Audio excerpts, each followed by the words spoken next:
Good evening, fellow punters. Back with you on Sunday evening. It's about 7 o'clock.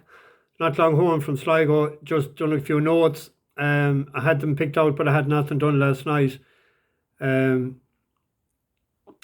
in Sligo, great crowd, family day. A lot of northern people as well on holidays.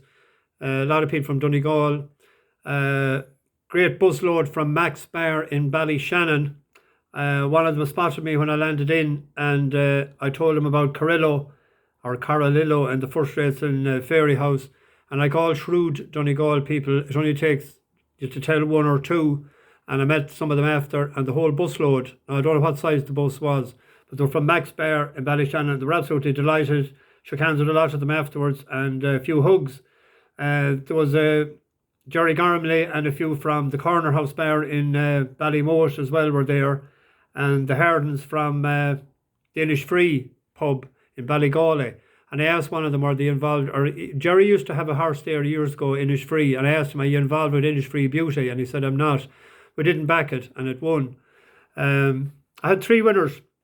I backed Daisy Dufresne, and I backed Not So Simple, because we were saying, slagging about, this wasn't a simple game at times, and the owner of the Not So Simple was John Devitt as well, and I have a good friend in Chicago. He's a dub, John Devitt. So put the two and two together, put two and two together sometimes and you get four, and put two and two together sometimes and you get 10. So it was one of those days that it came right. And see that we lost money on John Ryan's horse earlier. We didn't want to go with the odds on favourite in the last, and we backed the winner of the last race as well at 5-1.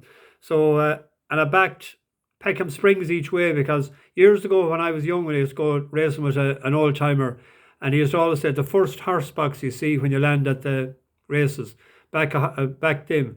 But like I was in behind Dermot McLaughlin today, but what horse do you pick? Because he had a few, so I backed Peckham Springs 5-1. He went out I think to sixes and maybe more, but I got my money back anyway. He was second.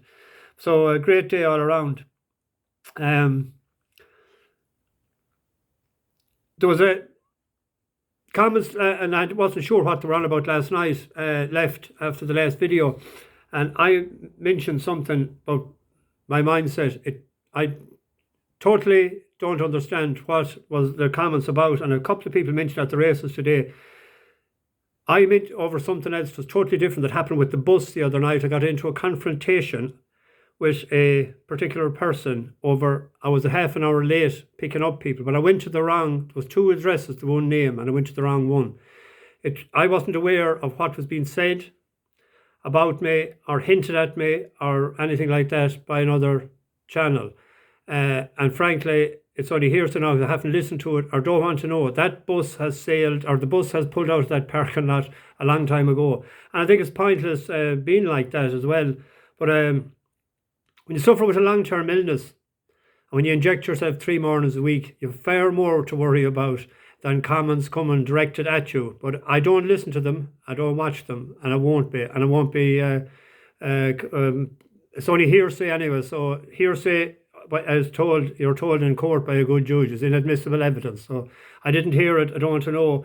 And there's no point commenting on it again, because I won't be commenting on it and won't be listening. And if they want to keep persisting at it, let them at it. I must be doing something right when I have 2,000 viewers every day, and I have 1,000 overnight. It's always good to see every morning when I get up at 7 o'clock or 7:15 that you have 1,000 views on what you're doing.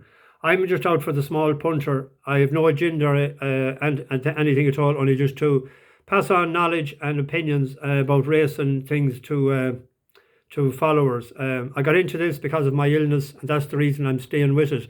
And any hurler out there that played hurling knows that when you get into a tight scrap, you tighten the grip on the hurl and you drive on. And that's what I intend to do. 4 for tomorrow. The first is in Ayr and the 225. Ayr, 6 furlongs. There's 13 declared. Idoapologise. It's for Brian Ellison. He's a 5-year-old out of Vanna Gold. To second the last twice, but 2 runs ago to second to Good Earth in Doncaster and a good time of 1:12. And Good Earth won off 73 that day, and on Saturday he won again off 76 in York in a better time even of 1:10. That form seems to be solid. This horse was second in the last time to Impeller. He drifted from 11-10 to 11-4. So I think the ground was slightly against it, and we'll give that a chance tomorrow. I didn't look at the price yet, but I'll put them up later.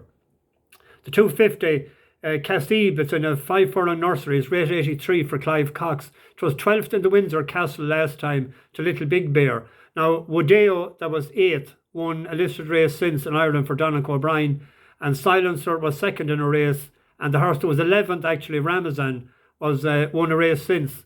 So this rating of 83, you'd imagine, is workable. There's a bit danger at the bottom sort as well, the bottom weight, but we'll go with 83 rated horse in the nursery. The 645 in Killarney, Pierre Lapin for Ada McGuinness. That was third. This is his third run back from the layoff. It ran in Maidan in the spring, and it was 4th of 27 in the Curragh, 2 runs back. And last time we tipped it and backed it, it was 7th of 18. It was left with way much to do, and the speed seemed to be holding up that day. If it's kept up with the pace, it's a decent horse. There is a good handicap in it, whether it's this one or the one in Galway on the Sunday that McGuinness does target. But I'm going to chance tomorrow evening. There's a good pot there.